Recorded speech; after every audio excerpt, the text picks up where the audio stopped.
I used to think people like her didn't notice people like me. Not really. Customers walk into the shop all the time, drop the keys, pick up their car, nod at the invoice. That's it. But the first time she came in, she didn't just hand me the paperwork. She looked me in the eye, held it a beat longer than felt necessary, and I swear it landed somewhere under my skin. Her name was Elena. I didn't learn it until later, but even before the name, she carried herself like someone who'd had to survive a silence bigger than most rooms. Mid-40s, maybe. A gold band on her finger that she kept turning without seeming to realize it. I should have known then. The day started like every other. My hands were greasy from an old Ford pickup, the kind that rattled more than it ran. She came in asking if someone could check her brakes. Her voice was steady, low, not the chirpy tone people fake when they're nervous. She didn't fake anything. That's what set her apart. While I filled out the form, she glanced around the shop. Not impatient, more like she was cataloging everything. The way her eyes lingered on the coffee pot in the corner, the cracked vinyl chairs, the oil-smudged calendar. It was as if she was making sense of her own life through the mess of ours. "You're the only one here?" she asked. I wiped my palms on a rag. "Today, yeah?" Everyone else ducked out early. Guess I drew the short straw. A hint of a smile tugged at her mouth, then disappeared just as fast. She tapped her fingers on the counter, a rhythm she didn't seem conscious of. When I stepped outside to check her car, she followed, though she didn't have to. Most people wait inside, scrolling through their phones. She stood a little back, arms folded, watching as I leaned under the hood.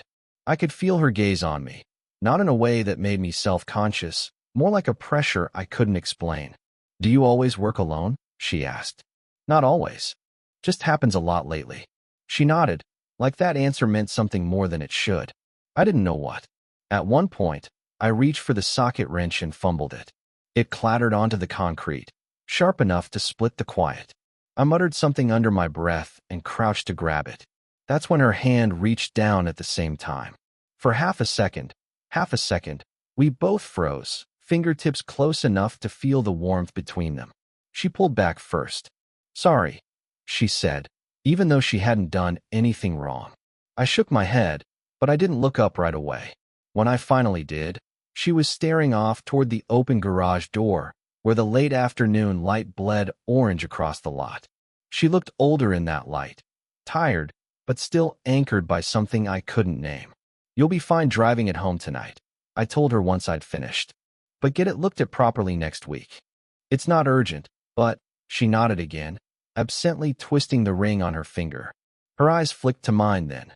Quick, like testing a boundary she wasn't supposed to cross. I wanted to ask something. Anything, but the words dried up. She thanked me, paid in cash, and left without another glance. And yet, hours later, when the shop was dark and the tools were locked away, I found myself replaying that half-second.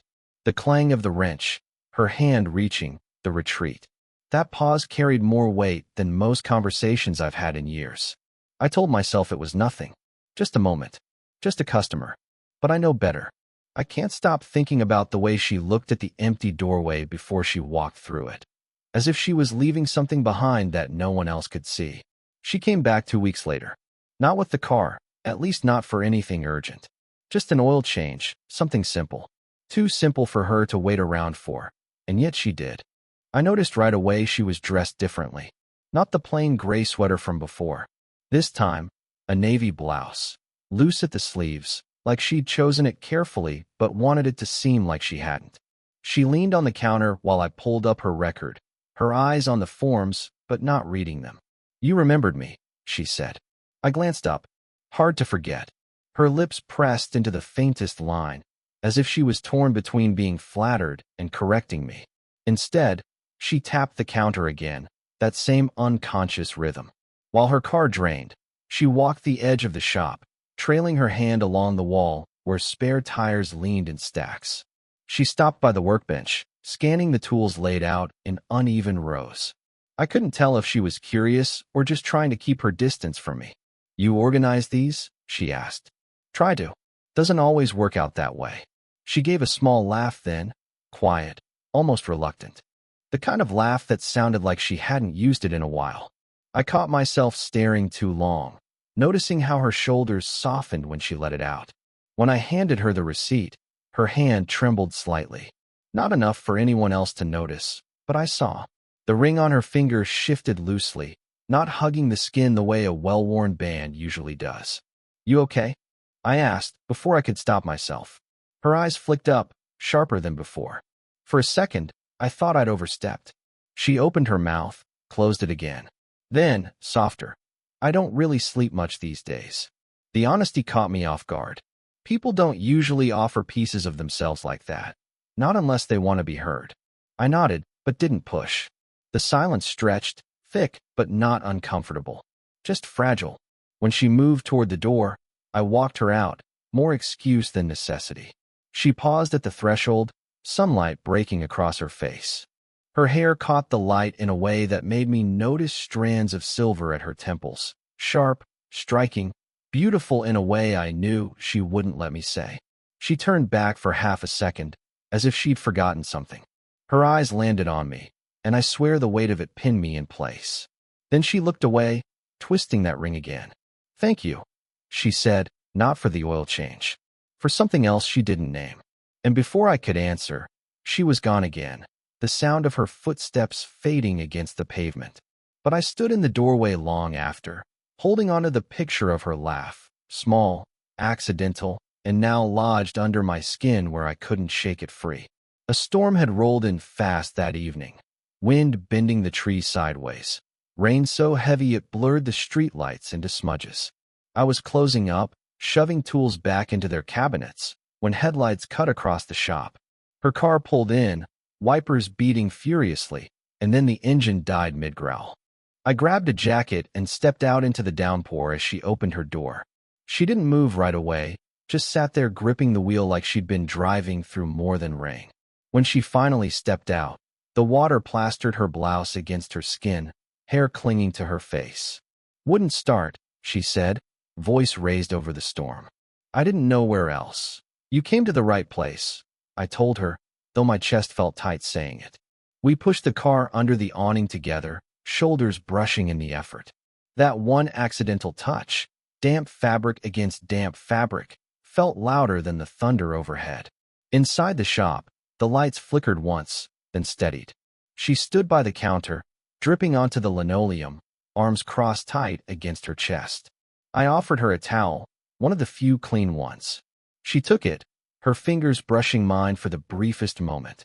"I should call someone," she murmured, though she didn't reach for her phone. "Sure," I said. "Do you want the office line?" She hesitated, staring at the towel in her hands instead. "No, not yet." The storm filled the silence between us, rain hammering the roof so hard it felt like we were sealed off from the rest of the world. She finally sat in one of the vinyl chairs, wringing water from her hair, and for a moment she seemed younger, stripped of all that practiced composure she wore the last 2 times. I wanted to say something, that she looked exhausted, that I kept thinking about the way her laugh had sounded 2 weeks ago, that she didn't have to sit here pretending the storm was the only reason she'd come. But my throat locked up, because saying it would make it real. Her phone buzzed on the counter. She froze, staring at the screen. The name lit up, Mark. She didn't answer, just silenced it and turned the phone face down, as though she couldn't bear to let his voice cut through the room. She caught me watching and gave a half-smile that didn't reach her eyes. "Old habits," she said softly, twisting that loose ring again. I wanted to ask who he was, but the question felt dangerous, like stepping too close to a ledge. Instead, I sat across from her, elbows on my knees, letting the storm do the talking. When the lights flickered again, she startled, her hand flying out to steady herself on the edge of the table. Almost, her fingers reached mine. She pulled back just in time, folding her hands in her lap as though she'd broken some unspoken rule. Neither of us said anything. But in that sliver of space between what almost happened and what didn't, I felt the storm inside me match the one outside. The storm passed, but she stayed. Said she didn't want to risk the flooded roads yet. I told her I'd keep the shop open as long as she needed. It sounded casual, but nothing about the air between us was casual anymore. She sat by the window, staring at the parking lot slick with rain. The lights outside cast her reflection in the glass, doubled and blurred, like even the glass couldn't decide which version of her to hold. I pretended to busy myself, shuffling tools, checking a clipboard I didn't need to check. Anything to keep from staring. But when I finally sat down across from her, I realized there was nowhere else to look. Her hands rested on the table, palms open, the towel forgotten beside her. That ring caught the fluorescent light, glinting at me like a warning. She noticed me looking. I shouldn't be here. The words came out low, not apologetic, just fact. I swallowed, leaning forward slightly. But you are. Her jaw tightened. She pressed her lips together, then let out a breath. Do you know what you're doing? I frowned. What do you mean? Her eyes cut to mine, sharp and searching. This. Sitting here. Looking at me like. She trailed off, shook her head. You're young. You don't need this kind of, don't tell me what I need. My voice came out too quick, too sharp. The silence afterward felt like it had weight. She blinked, surprised, then lowered her gaze. The silence stretched long, heavy with everything neither of us had said until now. Finally, she whispered, "What are we doing?" The question wasn't really for me, but it still hit like a punch to the chest. My hands curled into fists against my knees, fighting the urge to bridge the space between us. I searched her face, the faint lines around her mouth, the silver threads in her hair, the way her eyes refused to stay on me for long. She looked like someone bracing for a consequence she already knew was coming. I don't know, I said, but I can't stop thinking about it. That got her. Her head turned slowly, eyes locking with mine, and for the first time she didn't look away. The quiet between us thickened, stretched taut like it might snap at any second. Her throat worked as she swallowed, voice unsteady when it finally came. You make me remember what it feels like to be seen, and that terrifies me. She didn't move, didn't smile, didn't soften the blow. She just sat there, ring glinting under the harsh light, and left me with a truth I wasn't ready to carry but couldn't put down. The rain had slowed by the time she stood to leave, but she didn't. She lingered by the counter, her fingers resting on the edge like she needed something solid to steady herself. I was still seated, watching the way she avoided my eyes. I wasn't supposed to come here tonight, she said finally. Her voice was quiet, almost swallowed by the hum of the fluorescent lights. You don't owe me an explanation. Her mouth twitched, a humorless half-smile. Maybe I owe myself one. She pulled her phone from her bag. For a moment, she just stared at it, thumb brushing the screen, until she tapped a voicemail. The room filled with a man's voice, low, weary, sharp at the edges. Elena, you can't keep shutting me out. I'm not the enemy here. I just want to know if you're eating, if you're sleeping. I didn't mean for things to end like this. She stopped it before the message finished, the silence that followed louder than the voice itself. I didn't ask. I couldn't. My throat locked up, because anything I said would feel too small for what hung between us now. She exhaled slowly, as if letting go of something she'd been holding for too long. That's my husband. Ex-husband. I don't even know which word to use anymore. Her shoulders dropped, tired in a way I hadn't seen before. We were together 20 years. He left last spring. I still hear him everywhere. I still expect his keys at the door. The words cracked, but she didn't. She kept her back straight, chin lifted, as though if she broke posture, the whole story would collapse on her. I leaned forward without thinking. And now you're here. Her eyes met mine, sharp but trembling underneath. You remind me of him. Not how he was at the end, but how he was when I first met him. Before everything got heavy. The air in my lungs stilled. I didn't know if that was a compliment or a curse. I tried to find words, but nothing felt right. My hands twitched in my lap, useless. I wanted to tell her she wasn't just projecting, that this pull between us wasn't only memory. But the truth was, I didn't know either. Her ring clicked softly against the counter as she turned it around her finger. That's why I shouldn't be here. Because I can't tell if I'm reaching for you, or reaching backward. Her eyes glistened, and she blinked hard, refusing to let anything fall. The storm outside had thinned to a whisper, a faint drizzle tapping the window. And in that quiet, she said the line that hollowed me out completely. You don't understand. Being with you feels like cheating on my own grief. After she said it, cheating on my own grief, The shop fell into a silence I didn't know how to carry. I wanted to give her something, a line that would make the weight lighter, but there wasn't one. So I just stayed where I was, sitting across from her, letting the hum of the fluorescent light fill the space. She finally lowered herself back into the chair, movements slow, deliberate, as though her body weighed more than it should. Her hands folded together on the table. She stared at them for so long, I almost thought she'd forgotten I was still there. "You should tell me to leave," she said softly. I shook my head. "That's not what I want." Her eyes lifted then, steady but glassy, like she was daring me to contradict her. "And what is it you do want?" I hesitated. The answer was right there, burning the back of my throat, but I couldn't say it. Not without breaking something sacred in this fragile space we'd built. So instead, I said this. Just this. Her brow furrowed, confusion and relief tangled in her expression. She leaned back, exhaling through her nose. "You make it sound so simple. Maybe it doesn't have to be complicated." She gave a faint, tired laugh, but her hand moved almost without her realizing it, closer to mine, fingers brushing the table between us. I felt the air shift with that tiny movement, as if the whole night had been leading here. I didn't reach for her. Not fully. Just let my hand rest palm down, inches away, until the space between us collapsed. Her fingertips touched the back of my hand, hesitant at first, then firmer, like she was testing the reality of it.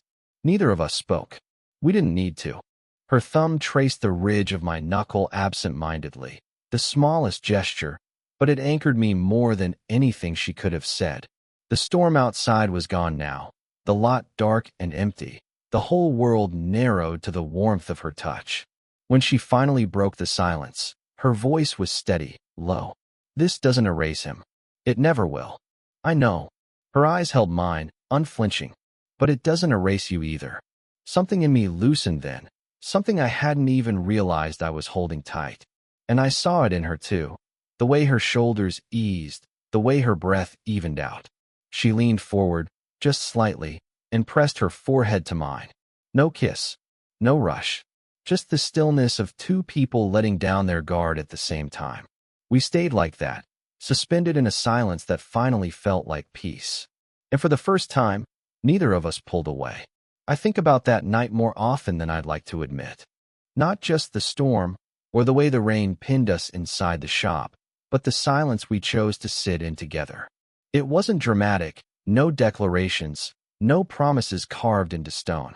Just two people, tired in different ways, finally letting themselves be seen. When I replay it now, what stands out isn't the touch of her hand, or even the way she leaned her forehead to mine.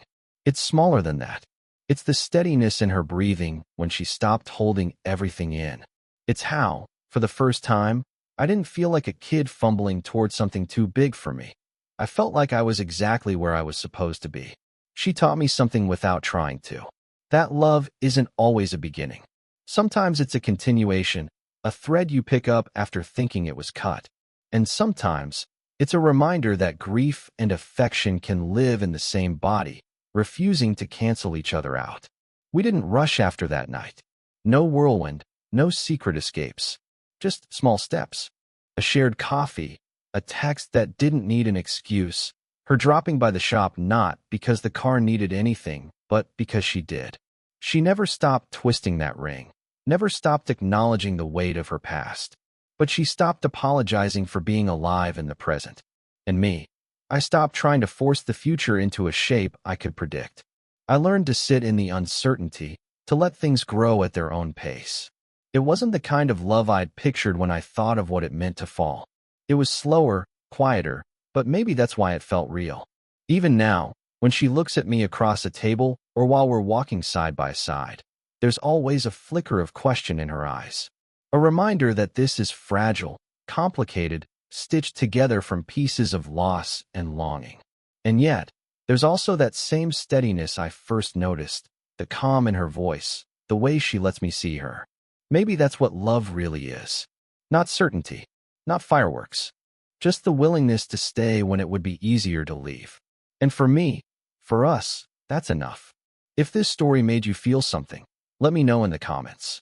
Would you want more stories like this?